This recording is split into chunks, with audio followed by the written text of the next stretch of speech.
आप देख रहे हैं एबीएन महाराष्ट्र। मैं हूं आपके साथ मुनीर आरिफ खान।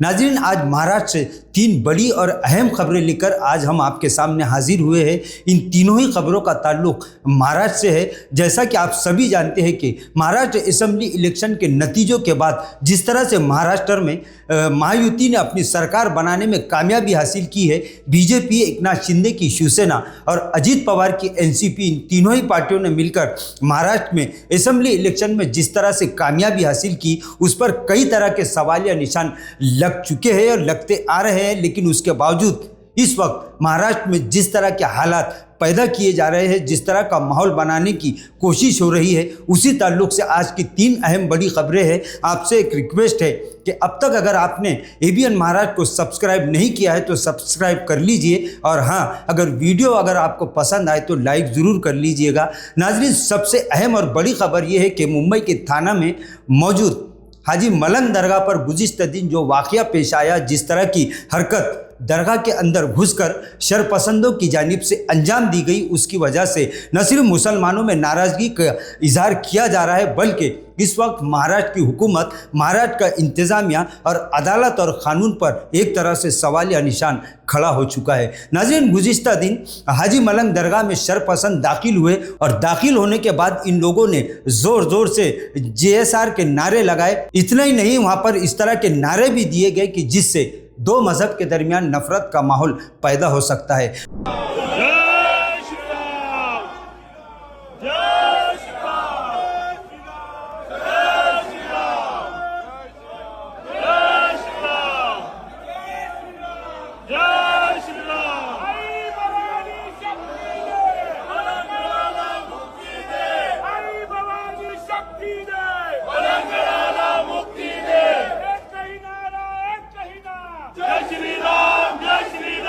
नाज़रीन, इस वाक़े को लेकर महाराष्ट्र के मुसलमानों में एक तरह की बेचैनी पाई जा रही है। सवाल यह है कि शरपसंदों ने इस कार्रवाई को तो अंजाम दे दिया, लेकिन मुसलमानों का दम भरने वाली सेकुलर सियासी पार्टियां, मुस्लिम कायदीन और तमामी सियासी जमातें इस मामले को लेकर आईनी और दस्तूरी तरीके से आवाज़ उठाने के लिए भी तैयार नहीं है। हालांकि महाराष्ट्र के साथ साथ पूरे मुल्क में इस वक्त कानून की बालादस्ती है। हुकूमत की जानिब से कार्रवाई हो ना हो ये अलग बात है, लेकिन अदालतों पर अब भी आवाम का भरोसा बाकी है। क्योंकि नाज़रीन, इस वक्त महाराष्ट्र में जिस तरह की हरकतें अंजाम दी जा रही है, उससे महाराष्ट्र में हुकूमत, इंतज़ामिया और कानून पर सवालिया निशान उठना शुरू हो चुके हैं। नाज़रीन, इस तरह के वाक़यात गुज़िश्ता कई सालों से अंजाम दिए जा रहे हैं, लेकिन महाराष्ट्र में असेंबली इलेक्शन के बाद से जिस तरह का माहौल और जिस तरह की नफ़रत मुसलमानों के ताल्लुक से पैदा करने की कोशिश हो रही है, वो एक सोचने और गौर फिक्र करने वाली बात है। लिहाजा इस मामले को लेकर क़ानून को अपना काम ज़रूर करना चाहिए और आईनी और दस्तूरी तरीके से मुस्लिम क़यादत को, तमामी सेकुलर सियासी पार्टियों और उनके नेताओं को आवाज़ उठाना ज़रूरी है। नाज़रीन, दूसरी खबर भी महाराष्ट्र से है। इस वक्त इस तरह की खबरें आ रही है कि अब लव जिहाद को लेकर महाराष्ट्र हुकूमत एक बड़ा फैसला करने जा रही है। इस तरह का बयान गुज़िश्ता दिनों सामने आ चुका है। प्रिंट मीडिया, इलेक्ट्रॉनिक मीडिया और सोशल मीडिया पर इस तरह की खबरें चल रही है कि अब महाराष्ट्र में भी लव जिहाद को लेकर कानून बनाने की तैयारी शुरू हो चुकी है। महाराष्ट्र हुकूमत ने इस मामले को लेकर एक कमेटी भी तश्कील दी है। हालांकि लव जिहाद का बहाना बनाकर मुसलमानों को निशाना बनाने की साजिश गुज़िश्ता कई सालों से हो रही है और इस तरह का कोई एक वाक़या भी महाराष्ट्र की अगर बात की जाए तो पेश नहीं आया और न ही इसका कोई सबूत है। लेकिन नाज़रीन, लव जिहाद के नाम पर फिर एक मरतबा मुसलमानों पर शिकंजा कसने की तैयारी शुरू हो चुकी है। नाज़रीन, तीसरी खबर का ताल्लुक मराठवाड़ा ही से है, यानी औरंगाबाद जिला के सिल्लोड़ में इस वक्त अब्दुल सत्तार रुकन असेंबली है, जो गुज़िश्ता में महायुति सरकार में पालक मंत्री यानी औरंगाबाद के राब्ता वजीर भी रह चुके हैं। कई मरतबा इन्हें वजारत का ओहदा मिल चुका है। महायुति में यानी महायुति सरकार में अब्दुल सत्तार का एक अहम रोल माना जाता है और अब भी माना जा रहा है। लेकिन सवाल यह है कि गुज़िश्ता चंद महीनों से अब्दुल सत्तार, संजय शिरसाट और राव साहब दानवे के दरमियान जिस तरह की तलखियाँ और जिस तरह की सियासी बयानबाजी चल रही है, उससे कई सवालात खड़े हो रहे हैं कि आखिर महायुति में शामिल तीनों ही सियासी पार्टियों के ये नेता आपस में ही इतना लड़ झगड़ क्यों रहे हैं। सवाल यह है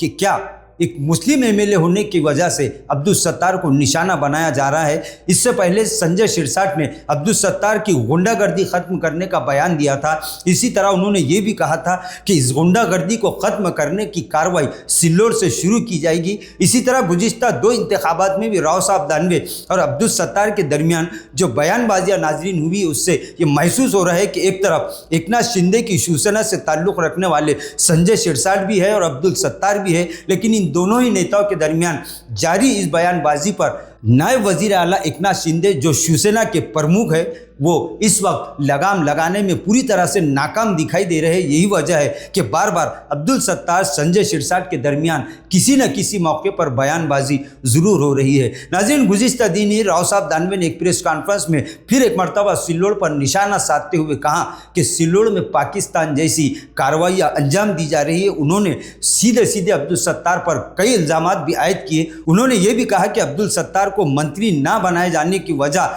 हुकूमत या खुद शिवसेना नहीं बल्कि उनके अपने करतूत है। नाज़रीन, सिल्लोड के अवाम में इस वाक़े को लेकर काफ़ी नाराज़गी पाई जा रही है। सिल्लोड के साथ साथ मराठवाड़ा और महाराष्ट्र के अवाम का ये कहना है कि सियासी नेताओं की सियासी दुश्मनी अपनी जगह, लेकिन इन सियासी दुश्मनी को अवाम और ख़ासकर किसी मज़हब से जोड़ना कहाँ तक दुरुस्त है, इसका सवाल भी ये लोग सियासी नेताओं से पूछ रहे हैं। उनका कहना है कि सिल्लोड में पाकिस्तान जैसी कार्रवाइयाँ होने के आखिर क्या सबूत है कि जिसकी वजह से बार बार राव साहब दानवे और दीगर बीजेपी के नेता सिल्लोड को निशाना बना रहे हैं। उनका असल निशाना सिल्लोड नहीं बल्कि ऐसा कहा जा रहा है और ऐसा ख्याल लगाए जा रहे हैं कि इन तमाम ही नेताओं का असल निशाना अब्दुल सत्तार है।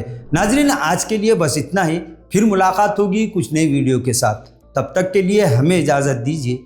अल्लाह हाफिज़।